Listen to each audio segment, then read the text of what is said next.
श्रीगणेशाय नमः। अथ श्री आदित्यहृदय स्तोत्रम् विनियोगः।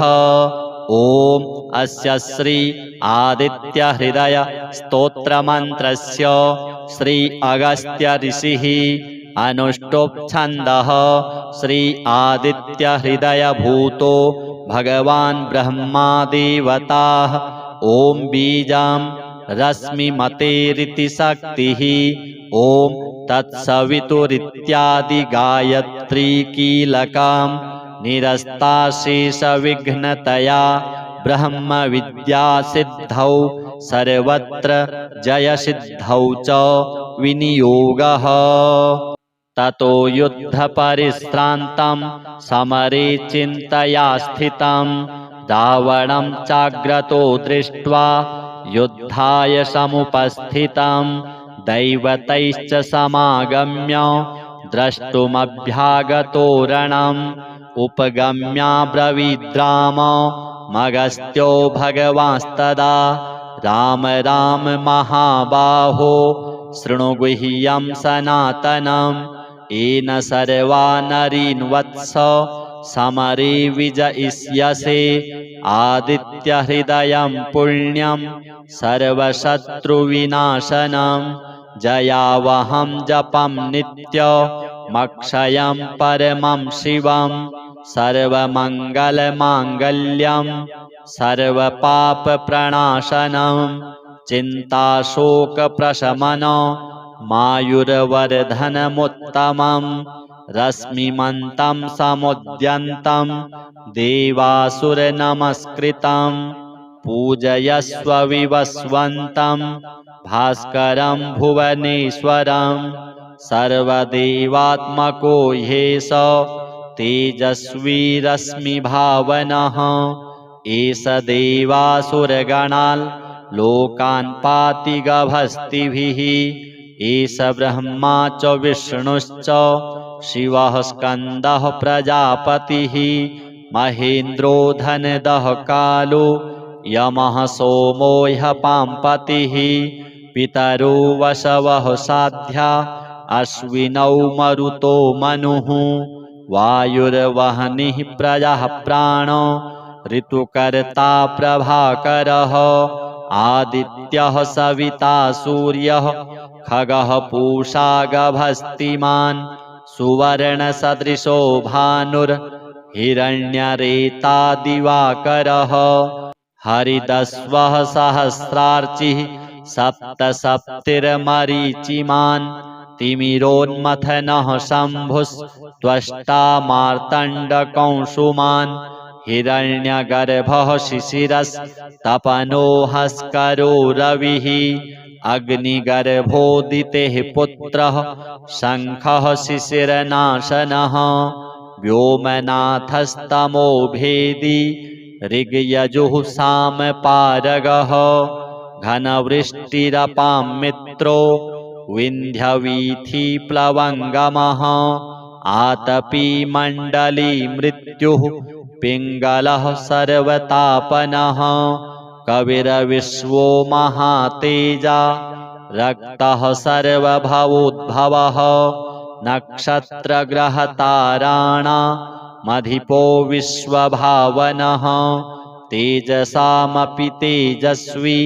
द्वादशात्मन्नमोऽस्तु ते नमः पूर्वाय गिरये पश्चिमायाद्रये नमः ज्योतिर्गणानां पतये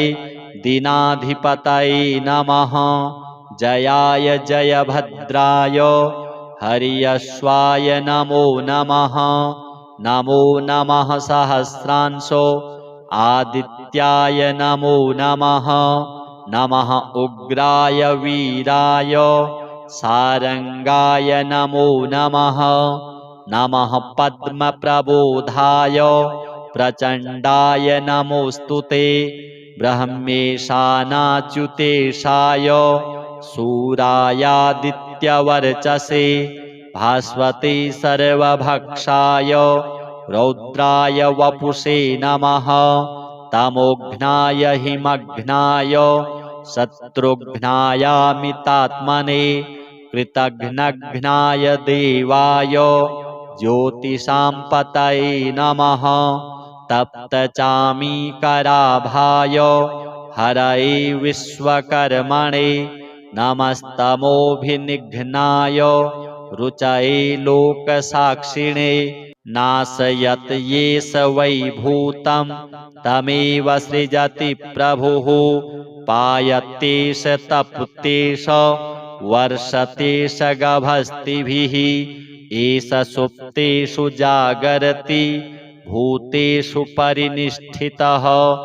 एष चैवाग्निहोत्रं च फलं चैवाग्निहोत्रिणां देवाश्च क्रतवश्चैव क्रतूनां फलमेव च यानि कृत्यानि लोकेषु सर्वेषु परमप्रभुः एनमापत्सु कृच्छ्रेषु कान्तारेषु भयेषु च कीर्तयन् पुरुषः कश्चिन् नावसीदति राघव पूजयस्वैनमेकाग्रो देवदेवं जगत्पतिम् एतत्त्रिगुणितं जप्त्वा युद्धेषु विजयिष्यसि अस्मिन् क्षणे महाबाहो रावणं त्वं जहिष्यसि एवमुक्त्वा ततोऽगस्त्यो जगाम स यथागतम् एतच्छ्रुत्वा महातेजा नष्टशोको भवत्तदा धारयामास सुप्रीतो राघवः प्रयतात्मवान् आदित्यं प्रेक्ष्य जप्त्वेदं परं हर्षमवाप्तवान् त्रिराचम्य शुचिर्भूत्वा धनुरादाय वीर्यवान् रावणं प्रेक्ष्य हृष्टात्मा जयार्थं समुपागमत् सर्वयत्नेन महता वृतस्तस्य वधेऽभवत् अथ रविरवदन्निरीक्ष्य रामं मुदितमनाः परमं प्रहृष्यमाणः निशिचरपतिसंक्षयं विदित्वा सुरगणमध्यगतो वचस्त्वरेति अथ श्रीसूर्यकवचम् घृणिर्मे शीर्षकं पातु सूर्यः पातु ललाटकम् आदित्यः पातु नेत्रे द्वै श्रोत्रे पातु दिवाकरः नासिकां च त्रयी पातु पातु गण्डस्थले रविः पातुत्तरोष्ठमुष्णांशु रधरोष्ठमहर्पतिः दन्तान् पातु जगच्चक्षुः जिह्वां पातु विभावसुः वक्त्रं पातु सहस्रांशुः चिबुकं पातु शङ्करः पार्श्वे पातु पतङ्गश्च पृष्ठं पातु प्रभाकरः कुक्षिं दिनमणिः पातु मध्यं पातु प्रजेश्वरः पात्वं सुमालिनाभिं मे कटिं पात्वमराग्रणीः ऊरू पातु ग्रहपतिः जानुनी पातु सर्वगः जङ्घे धामनिधिः पातु गुल्फौ पातु प्रभाकरः मार्तण्डः पातु पादौ मे पातु मित्रोऽखिलं वपुः इदमादित्यनामाख्यं कवचं धारयेत्सुधिः स दीर्घायुः सदा भोगी स्थिरसम्पद्विजायते धर्मसञ्चारिणो लोके त्रयी श्रीसूर्यवर्मणा आवृतं पुरुषं द्रष्टुम् अशक्ता भवविह्वलाः मित्रयन्तोद्भवन्तस्तं तिरस्कर्तुं तदक्षमं विरोधिनस्तु सर्वत्र तदाचरणतत्पराः दारिद्र्यं चैव दौर्भाग्यं मारकस्त्विह दह्यते सूर्येति सुरराजेति मित्रेति सुमना स्मरन् पुमान्न प्राप्नुयात् दुःखं शाश्वतं सुखमश्नुते सर्वोन्नतगुणाधारं सूर्येणासु प्रकल्पितं कवचं धारयेद्यस्तु तस्य स्यादखिलं वशं सदा गदाधरस्यापि छेत्तुं किं च तदक्षयं तस्य हस्ते च सर्वापि सिद्धिः प्रत्ययदायिनी सुखस्वपि यदा शूरः स्वस्य वरमुपविष्टवान् याज्ञवल्क्योस्तवान् सप्त समक्षं हृदये मुदा सघृणिः सूर्य आदित्यस्तपनः सविता रविः कर्मसाक्षी दिनमणिर्मित्रो भानुर्विभुर्हरिः द्वादशैतानि नामानि त्रिसन्ध्यं यः पठेन्नरः तस्य मृत्युभयं नास्ति सुपुत्रो विजयी भवेत् द्वाभ्यां त्रिभिस्तिर्भिर्वा सन्मन्त्रपद्धतिं विज्ञायाष्टाक्षरीमेताम् ओङ्कारादिजपेत्कृति मन्त्रात्मकमिदं वरम मन्त्रवत् गोपयेत्तथा अमन्दविदुषः पुंसो दातुं तद्दुर्लभं खलु दुर्लभं भक्तिहीनानां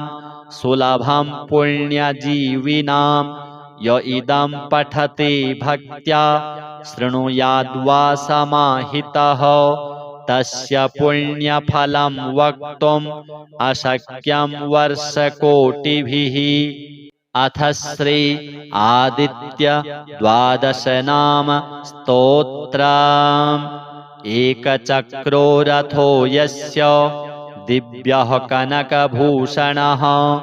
सौमे भवतु सुप्रीतः पञ्चहस्तो दिवाकरः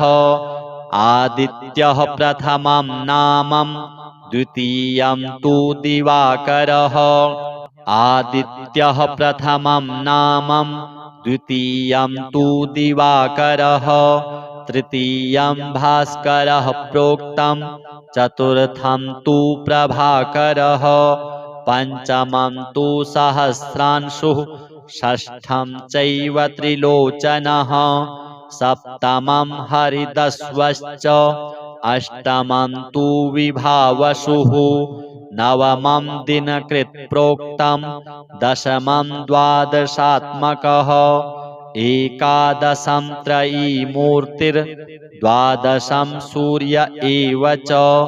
द्वादशादित्यनामानि प्रातः काले पठेन्नरः दुःखप्रणाशनं चैव सर्वदुःखं च नश्यति। श्रीसूर्यदेवार्पणमस्तु। ततो युद्धपरिश्रान्तं समरे चिन्तया स्थितं रावणं चाग्रतो दृष्ट्वा युद्धाय समुपस्थितं दैवतैश्च समागम्य द्रष्टुमभ्यागतो रणम् उपगम्याब्रवीद्राम मगस्त्यो भगवांस्तदा राम राम महाबाहो शृणु गुह्यं सनातनम् येन सर्वा नरीन् वत्स समरे विजयिष्यसे आदित्यहृदयं पुण्यं सर्वशत्रुविनाशनं जयावहं जपं नित्यमक्षयं परमं शिवं सर्वमङ्गलमाङ्गल्यं सर्वपापप्रणाशनं चिन्ताशोकप्रशमनं मायुर्वर्धनमुत्तमं रश्मिमन्तं समुद्यन्तं देवासुरनमस्कृतं पूजयस्व विवस्वन्तं भास्करं भुवनेश्वरं सर्वदेवात्मको ह्येष तेजस्वी रश्मिभावनः एष देवासुरगणान् लोकान् पाति गभस्तिभिः एष ब्रह्मा च विष्णुश्च शिवः स्कन्दः प्रजापतिः महेन्द्रो धनदः कालो यमः सोमो ह्यः पाम्पतिः पितरो वसवः साध्या अश्विनौ मरुतो मनुः वायुर्वह्निः प्रजः प्राणो ऋतुकर्ता प्रभाकरः आदित्यः सविता सूर्यः खगः पूषा गभस्तिमान् सुवर्णसदृशो भानुर्हिरण्यरेता दिवाकरः हरितस्वः सहस्रार्चिः सप्तसप्तिर्मरीचिमान् तिमिरोन्मथनः शम्भुस्त्वष्टा मार्तण्डकंसुमान् हिरण्यगर्भः शिशिरस्तपनो हस्करो रविः अग्निगर्भोदितेः पुत्रः शङ्खः शिशिरनाशनः व्योमनाथस्तमो भेदी ऋग्यजुः सामपारगः घनवृष्टिरपां मित्रो विन्ध्यवीथिप्लवङ्गमः आतपी मण्डली मृत्युः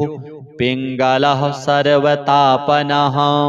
कविरविश्वो महातेजा रक्तः सर्वभवोद्भवः नक्षत्रग्रहताराणामधिपो विश्वभावनः तेजसामपि तेजस्वी द्वादशात्मन्नमोऽस्तु ते नमः पूर्वाय गिरये पश्चिमायाद्रये नमः ज्योतिर्गणानां पतये दीनाधिपतये नमः जयाय जयभद्राय हरियश्वाय नमो नमः नमो नमः सहस्रांशो आदित्याय नमो नमः नमः उग्राय वीराय सारंगाय नमो नमः नमः पद्मप्रबोधाय प्रचण्डाय नमोऽस्तु ते ब्रह्मेशानाच्युतेशाय सूरायादित्यवर्चसे भास्वते सर्वभक्षाय रौद्राय वपुषे नमः तमोघ्नाय हिमघ्नाय शत्रुघ्नायामितात्मने कृतघ्नघ्नाय देवाय ज्योतिषां पतये नमः तप्तचामीकराभाय हरये विश्वकर्मणे नमस्तमोभिनिघ्नाय रुचये लोकसाक्षिणे नाशयत् येष वै भूतं तमेव सृजति प्रभुः पायत्येष तप्तेष वर्षतेष गभस्तिभिः एष सुप्तेषु जागरति भूतेषु परिनिष्ठितः एष चैवाग्निहोत्रं च फलं चैवाग्निहोत्रिणां देवाश्च क्रतवश्चैव क्रतूनां फलमेव च यानि कृत्यानि लोकेषु सर्वेषु परमप्रभुः एनमापत्सु कृच्छ्रेषु कान्तारेषु भयेषु च कीर्तयन् पुरुषः कश्चिन् नावसीदति राघव पूजयस्वैनमेकाग्रो देवदेवं जगत्पतिम् एतत्त्रिगुणितं जप्त्वा युद्धेषु विजयिष्यसि अस्मिन् क्षणे महाबाहो रावणं त्वं जहिष्यसि एवमुक्त्वा ततोऽगस्त्यो जगाम स यथागतम् एतच्छ्रुत्वा महातेजा नष्टशोको भवत्तदा धारयामास सुप्रीतो राघवः प्रयतात्मवान् आदित्यं प्रेक्ष्य जप्त्वेदं परं हर्षमवाप्तवान् त्रिराचम्य शुचिर्भूत्वा धनुरादाय वीर्यवान् रावणं प्रेक्ष्य हृष्टात्मा जयार्थं समुपागमत् सर्वयत्नेन महता वृतस्तस्य वधेऽभवत् अथ रविरवदन्निरीक्ष्य रामं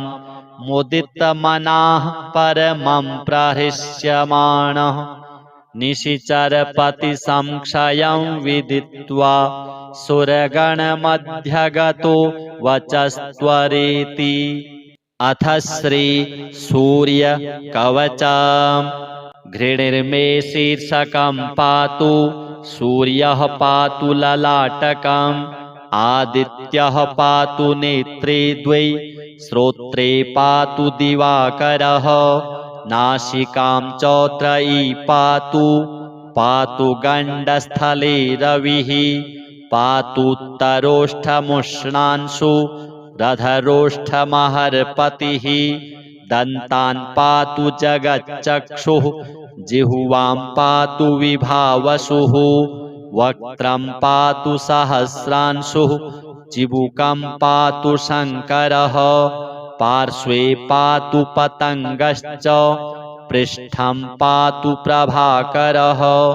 कुक्षिं दिनमणिः पातु मध्यं पातु प्रजेश्वरः पात्वं सुमालिनाभिं मे कटिं पात्वमराग्रणीः ऊरू पातु ग्रहपतिः जानुनी पातु सर्वगः जङ्घे धामनिधिः पातु गुल्फौ पातु प्रभाकरः मार्तण्डः पातु पादौ मे पातु मित्रोऽखिलं वपुः इदमादित्यनामाख्यं कवचं धारयेत्सुधिः स दीर्घायुः सदा भोगी स्थिरसम्पद्विजायते धर्मसञ्चारिणो लोके त्रयी श्रीसूर्यवर्मणा आवृतं पुरुषं द्रष्टुम् अशक्ता भवविह्वलाः मित्रयन्तोद्भवन्तस्तं तिरस्कर्तुं तदक्षमं विरोधिनस्तु सर्वत्र तदाचरणतत्पराः दारिद्र्यं चैव दौर्भाग्यं मारकस्त्विह दह्यते सूर्येति सुरराजेति मित्रेति सुमना स्मरन् पुमान्न प्राप्नुयात् दुःखं शाश्वतं सुखमश्नुते सर्वोन्नतगुणाधारं सूर्येणासु प्रकल्पितं कवचं धारयेद्यस्तु तस्य स्यादखिलं वशं सदा गदाधरस्यापि छेत्तुं किं च तदक्षयं तस्य हस्ते च सर्वापि सिद्धिः प्रत्ययदायिनी सुखस्वपि यदा सूरः स्वस्य वरमोपविष्टवान् याज्ञवल्क्योस्तवान् सप्त समक्षं हृदये मुदा सघृणिः सूर्य आदित्यस्तपनः सविता रविः कर्मसाक्षी दिनमणिर्मित्रो भानुर्विभुर्हरिः द्वादशैतानि नामानि त्रिसन्ध्यं यः पठेन्नरः तस्य मृत्युभयं नास्ति सुपुत्रो विजयी भवेत् द्वाभ्यां त्रिभिस्तिर्भिर्वा सन्मन्त्रपद्धतिं विज्ञायाष्टाक्षरीमेताम् ओङ्कारादिजपेत्कृति मन्त्रात्मकमिदं वरम मन्त्रवद् गोपयेत्तथा अमन्दविदुषः पुंसो दातुं तद्दुर्लभं खलु दुर्लभं भक्तिहीनानां सुलभं पुण्यजीविनां य इदं पठते भक्त्या शृणुयाद्वा समाहितः तस्य पुण्यफलं वक्तुम् अशक्यं वर्षकोटिभिः। अथ श्री आदित्य द्वादशनाम स्तोत्रम्। एकचक्रो रथो यस्य दिव्यः कनकभूषणः सौमे भवतु सुप्रीतः पञ्चहस्तो दिवाकरः आदित्यः प्रथमं नामं द्वितीयं तु दिवाकरः आदित्यः प्रथमं नामं द्वितीयं तु दिवाकरः तृतीयं भास्करः प्रोक्तं चतुर्थं तु प्रभाकरः पंचमं तु सहस्रांशुः षष्ठं चैव त्रिलोचनः सप्तमं हरिदस्वश्च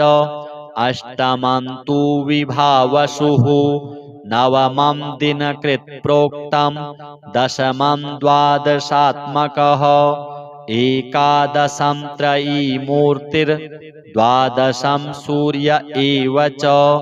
द्वादशादित्यनामानि प्रातः काले पठेन्नरः दुःखप्रणाशनं चैव सर्वदुःखं च नश्यति। श्रीसूर्यदेवार्पणमस्तु। ततो युद्धपरिश्रान्तं समरे चिन्तया स्थितं रावणं चाग्रतो दृष्ट्वा युद्धाय समुपस्थितं दैवतैश्च समागम्य द्रष्टुमभ्यागतो रणम् उपगम्याब्रवीद्राम मगस्त्यो भगवांस्तदा राम राम महाबाहो शृणु गुह्यं सनातनम् येन सर्वा नरीन् वत्स समरे विजयिष्यसे आदित्यहृदयं पुण्यं सर्वशत्रुविनाशनं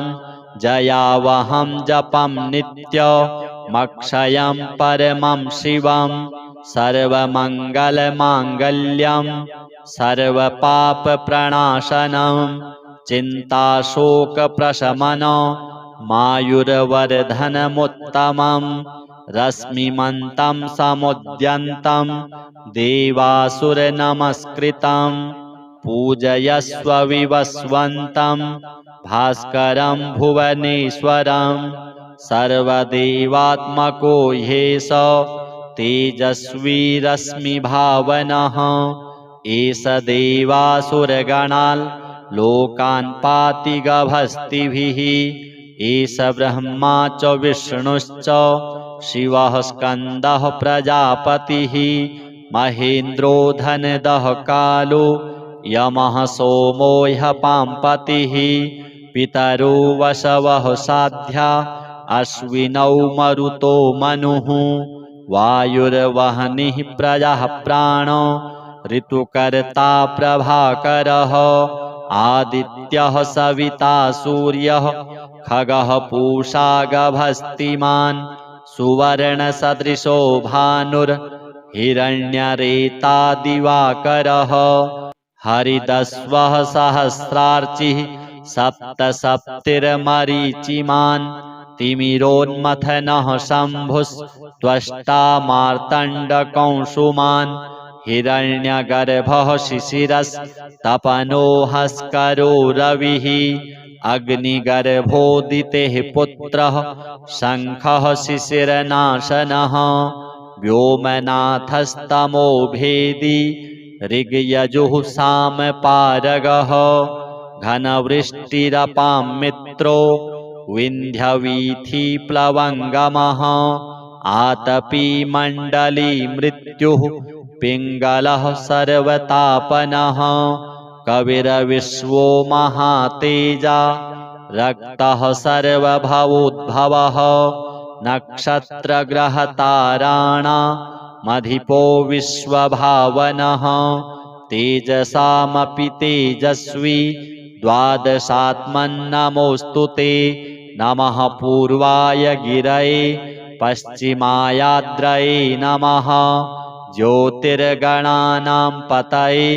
दीनाधिपतये नमः जयाय जयभद्राय हर्यश्वाय नमो नमः नमो नमः सहस्रांशो आदित्याय नमो नमः नमः उग्राय वीराय सारंगाय नमो नमः नमः पद्मप्रबोधाय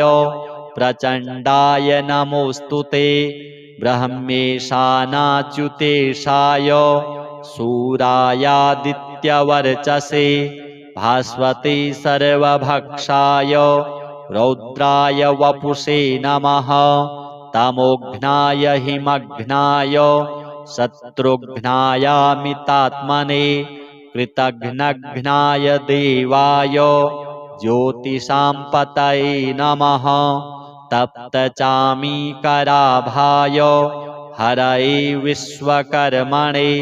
नमस्तमोभिनिघ्नाय रुचये लोकसाक्षिणे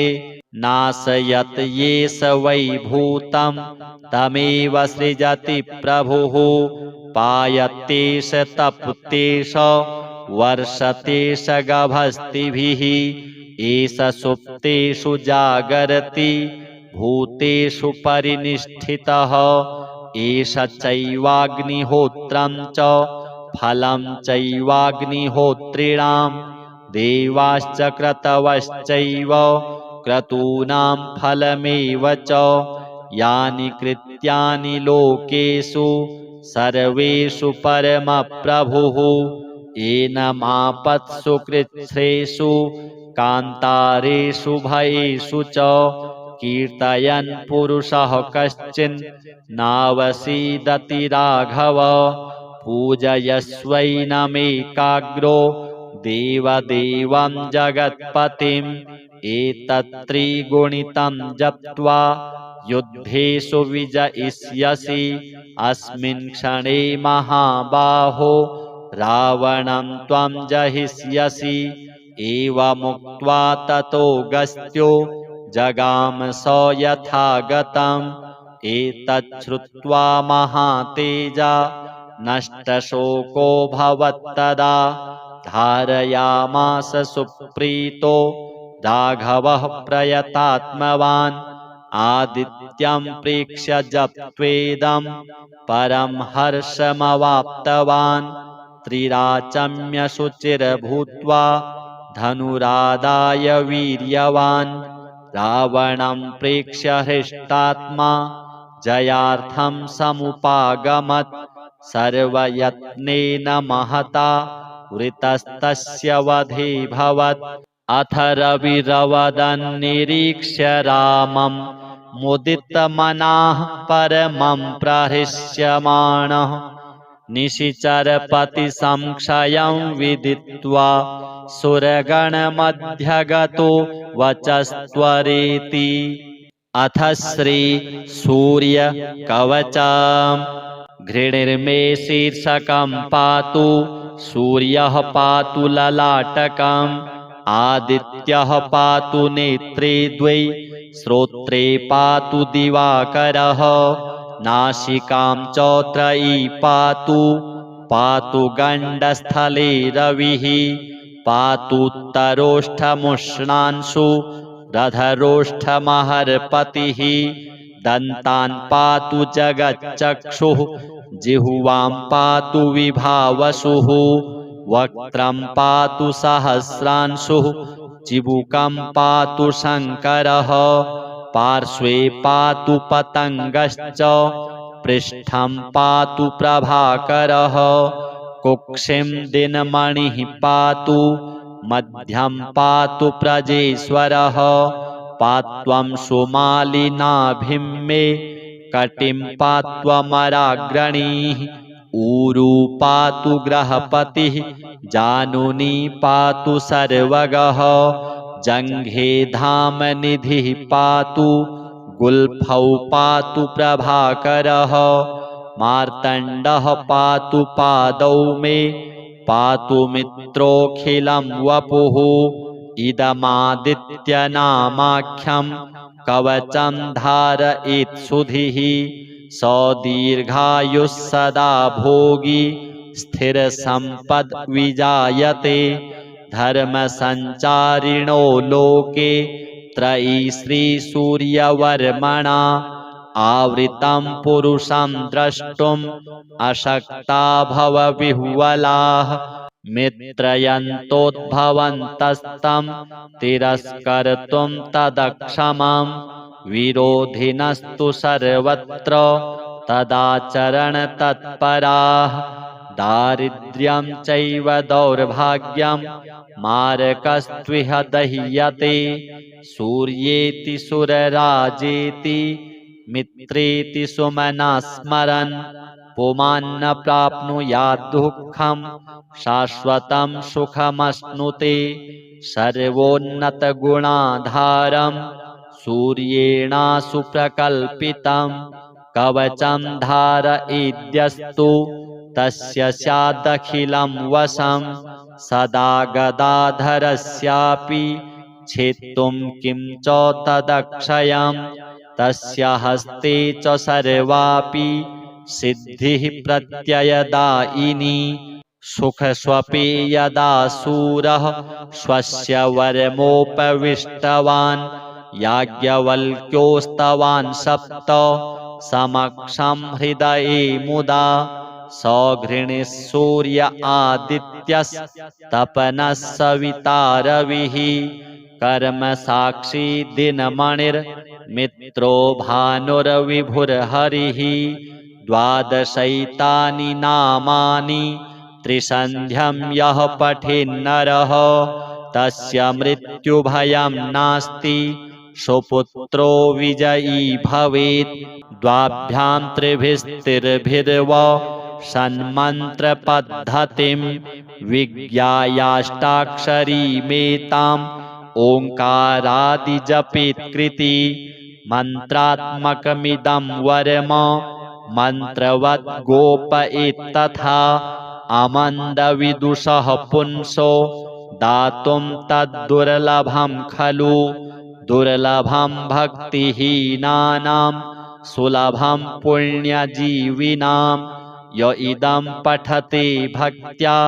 शृणुयाद्वा समाहितः तस्य पुण्यफलं वक्तुम् अशक्यं वर्षकोटिभिः। अथ श्री आदित्य द्वादशनाम स्तोत्रम्। एकचक्रो रथो यस्य दिव्यः कनकभूषणः सौमे भवतु सुप्रीतः पञ्चहस्तो दिवाकरः आदित्यः प्रथमं नामं द्वितीयं तु दिवाकरः आदित्यः प्रथमं नामं द्वितीयं तु दिवाकरः तृतीयं भास्करः प्रोक्तं चतुर्थं तु प्रभाकरः पंचमं तु सहस्रांशुः षष्ठं चैव त्रिलोचनः सप्तमं हरिदस्वश्च अष्टमं तु विभावसुः नवमं दिनकृत् प्रोक्तं दशमं द्वादशात्मकः एकादशं त्रयीमूर्तिर्द्वादशं सूर्य एव च द्वादशादित्यनामानि प्रातः काले पठेन्नरः दुःखप्रणाशनं चैव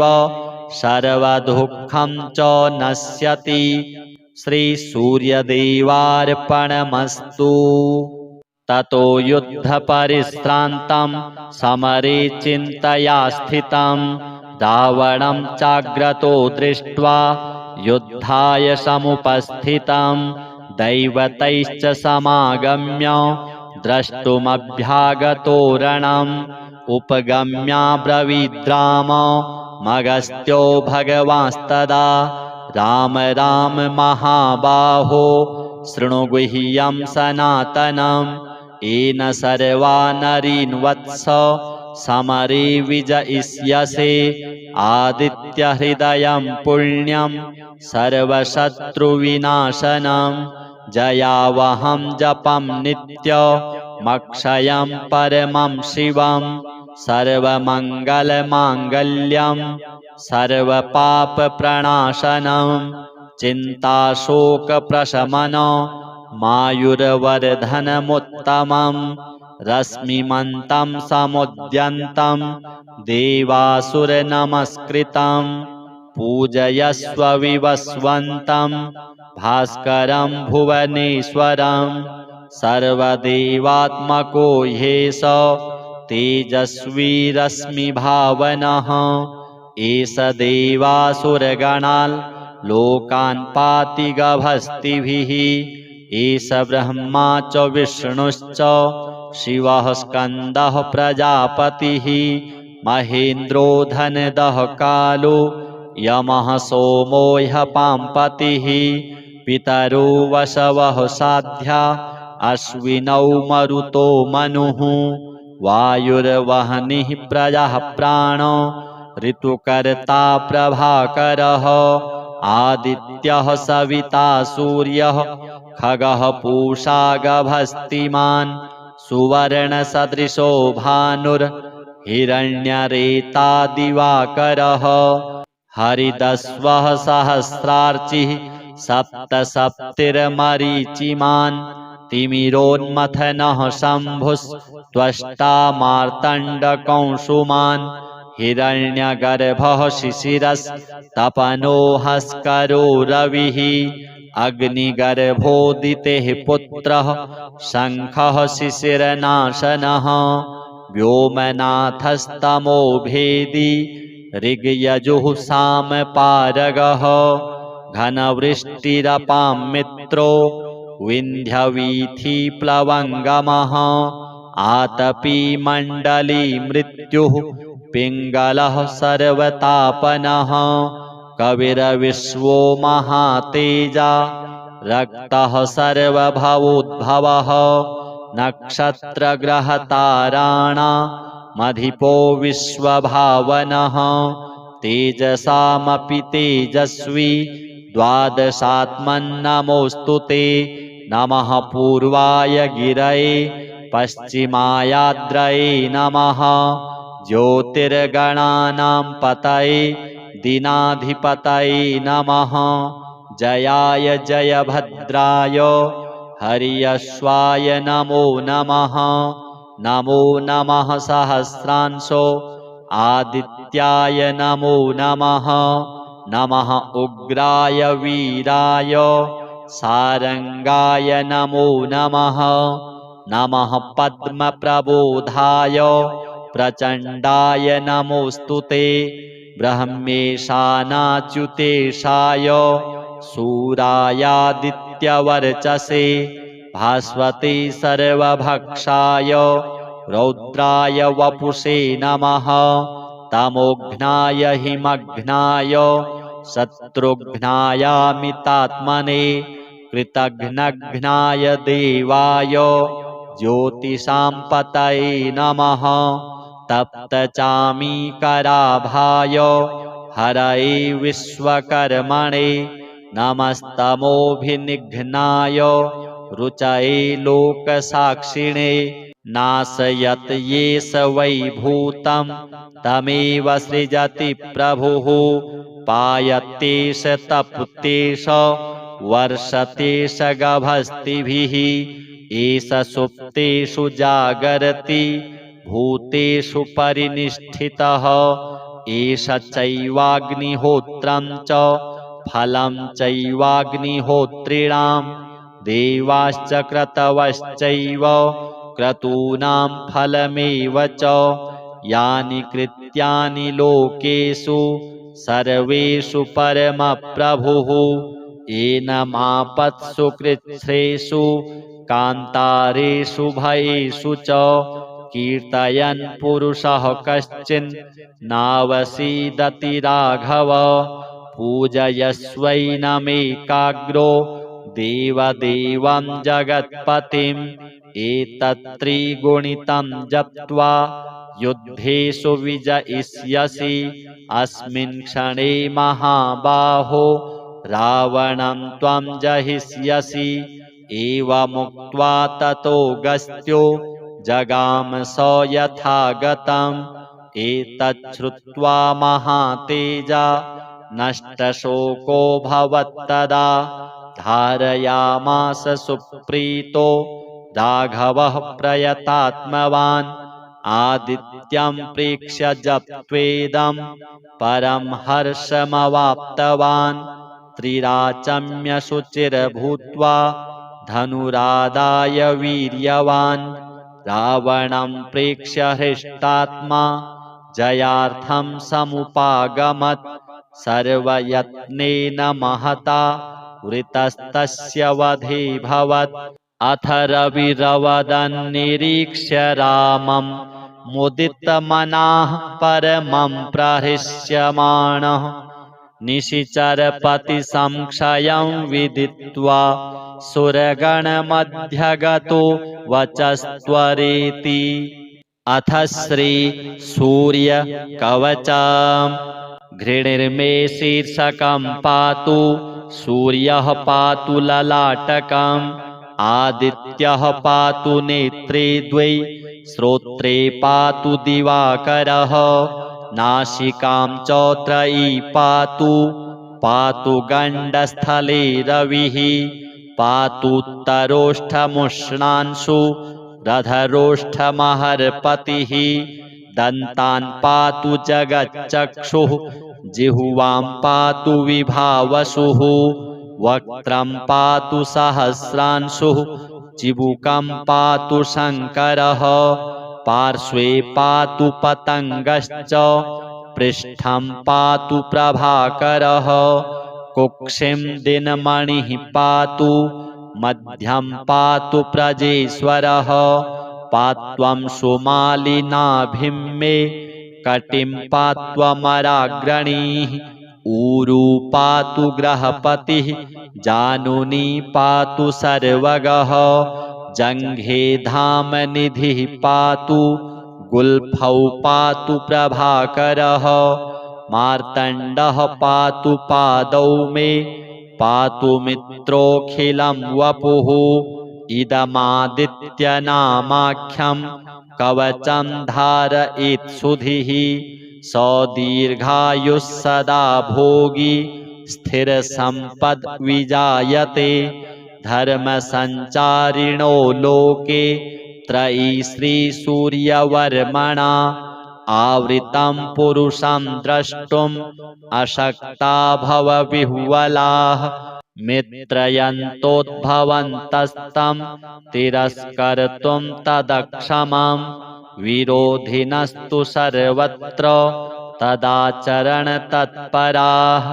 दारिद्र्यं चैव दौर्भाग्यं मारकस्त्विह दह्यते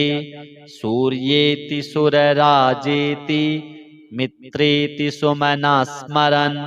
पुमान्न प्राप्नुयात् दुःखं शाश्वतं सुखमश्नुते सर्वोन्नतगुणाधारं सूर्येणासु प्रकल्पितं कवचं धारयेद्यस्तु तस्य स्यादखिलं वशं सदा गदाधरस्यापि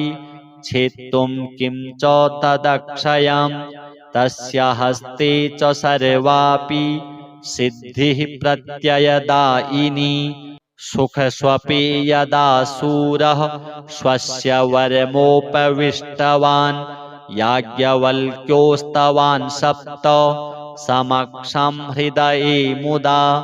सघृणिः सूर्य आदित्यस्तपनः सविता रविः कर्मसाक्षी दिनमणिर्मित्रो भानुर्विभुर्हरिः द्वादशैतानि नामानि त्रिसन्ध्यं यः पठेन्नरः तस्य मृत्युभयं नास्ति सुपुत्रो विजयी भवेत् द्वाभ्यां त्रिभिस्तिर्भिर्व सन्मन्त्रपद्धतिं विज्ञायाष्टाक्षरीमेताम् ओङ्कारादिजपेत्कृति मन्त्रात्मकमिदं वरम मन्त्रवद् गोपयेत्तथा अमन्दविदुषः पुंसो दातुं तद्दुर्लभं खलु दुर्लभं भक्तिहीनानां सुलभं पुण्यजीविनां य इदं पठते भक्त्या शृणुयाद्वा समाहितः तस्य पुण्यफलं वक्तुम् अशक्यं वर्षकोटिभिः अथ श्री आदित्य द्वादशनाम स्तोत्रम् एकचक्रो रथो यस्य दिव्यः कनकभूषणः सौमे भवतु सुप्रीतः पञ्चहस्तो दिवाकरः आदित्यः प्रथमं नामं द्वितीयं तु दिवाकरः आदित्यः प्रथमं नामं द्वितीयं तु दिवाकरः तृतीयं भास्करः प्रोक्तं चतुर्थं तु प्रभाकरः पञ्चमं तु सहस्रांशुः षष्ठं चैव त्रिलोचनः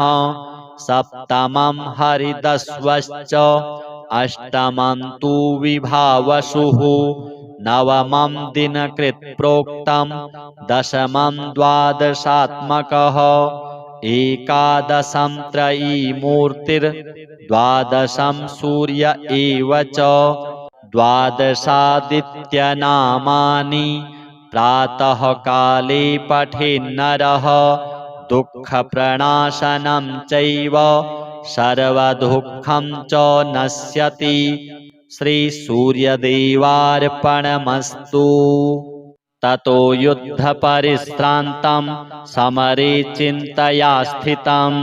रावणं चाग्रतो दृष्ट्वा युद्धाय समुपस्थितं दैवतैश्च समागम्य द्रष्टुमभ्यागतो रणम् उपगम्याब्रवीद्राम मगस्त्यो भगवांस्तदा राम राम महाबाहो शृणु गुह्यं सनातनम् येन सर्वा नरीन् वत्स समरे विजयिष्यसे आदित्यहृदयं पुण्यं सर्वशत्रुविनाशनं जयावहं जपं नित्यमक्षयं परमं शिवं सर्वमङ्गलमाङ्गल्यं सर्वपापप्रणाशनं चिन्ताशोकप्रशमनमायुर्वर्धनमुत्तमं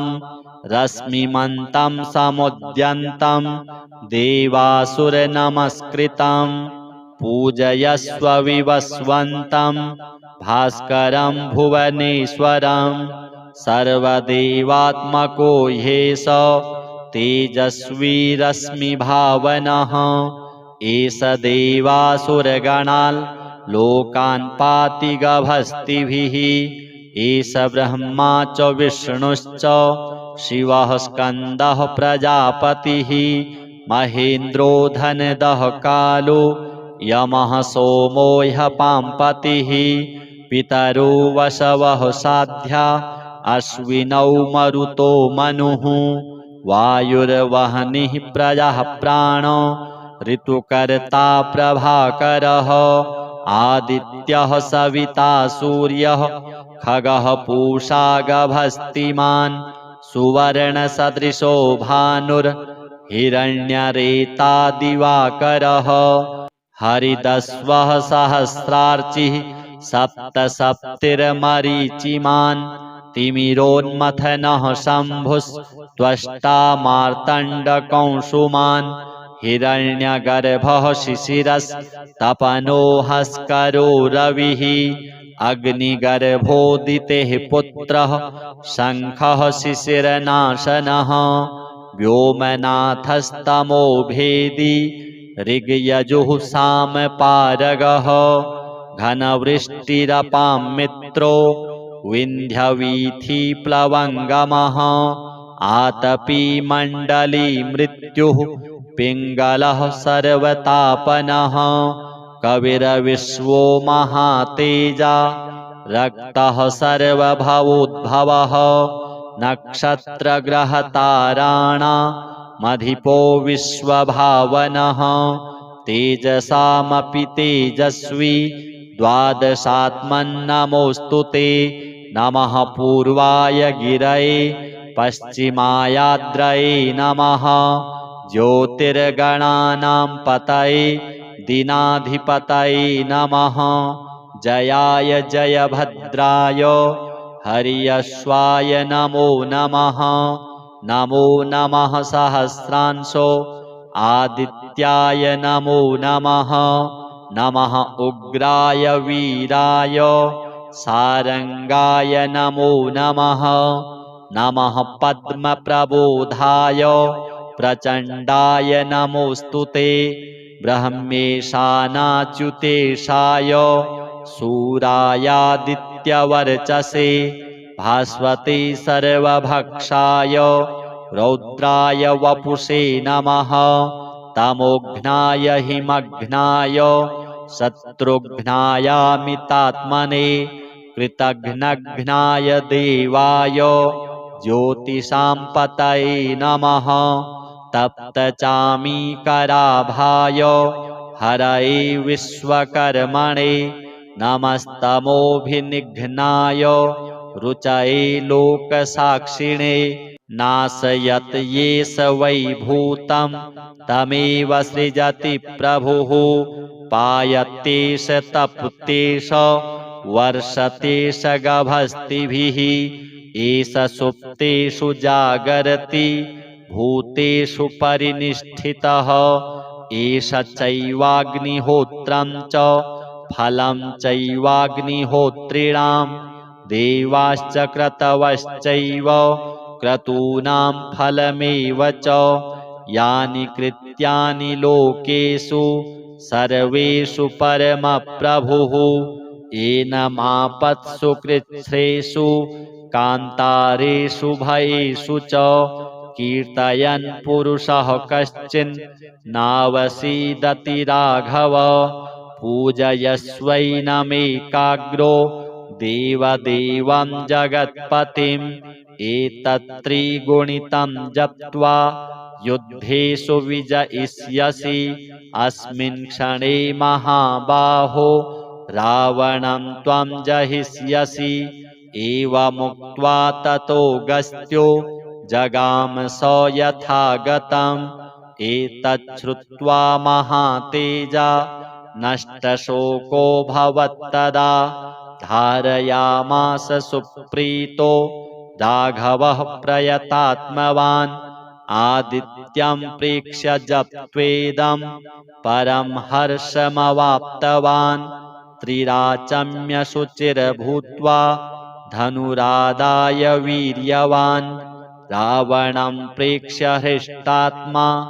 जयार्थं समुपागमत् सर्वयत्नेन महता वृतस्तस्य वधेऽभवत् अथ रविरवदन्निरीक्ष्य रामं